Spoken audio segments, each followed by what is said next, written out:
simply that education and knowledge is good in itself, so it's something good for the human person, so it's a good service, so to speak.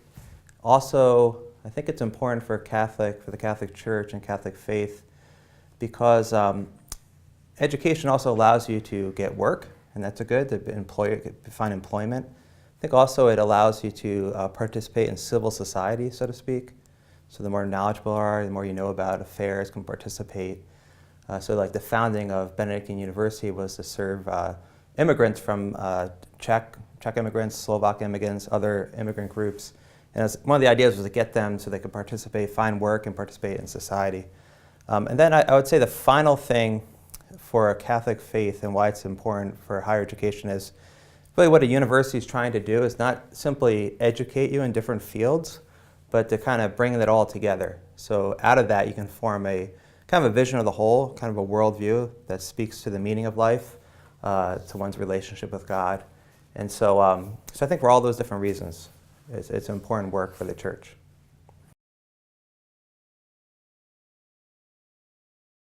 Speak of purposes and intentions for Benedictine University is to speak of, I think, the ends.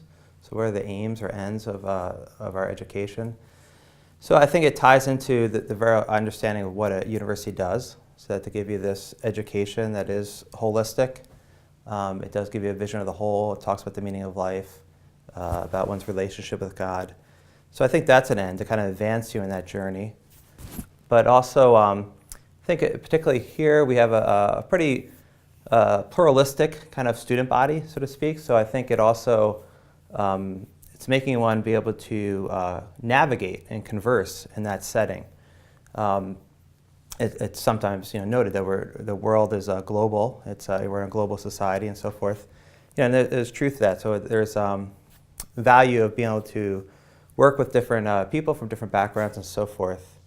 And I think also that, again, an education, university education, should really speak to how you live your life and how your view of reality, your worldview.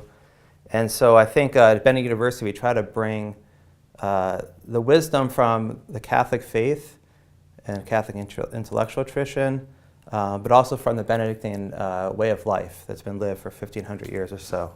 So try to bring the wisdom from the Benedictine monastic tradition into conversation with our students so that they can draw from it and help them live a more meaningful life, a more virtuous, fulfilling life.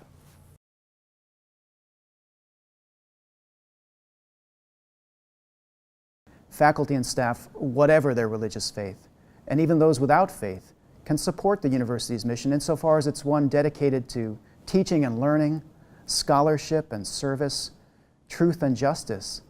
Benedictine's mission is a call to a certain kind of life, a life marked by study and civic engagement, aiming to shape a community that cares for the earth, welcomes people of diverse faiths and cultures, and promotes the common good.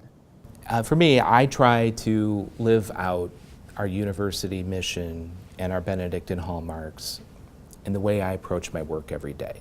And that includes things like really taking time and making a commitment to truly listen and then to respond with consequent action, like our hallmarks suggest. To not just welcome the stranger onto our campus, but to be open to other points of view, other perspectives of my own. And then also to be thinking not just what's good for me and my area and the students that I'm working with, but what's in the best interest of the university as a whole, kind of the common good. And so those are ways that I try to act personally, that I try to model for the staff that I work with and the students that I engage from day to day.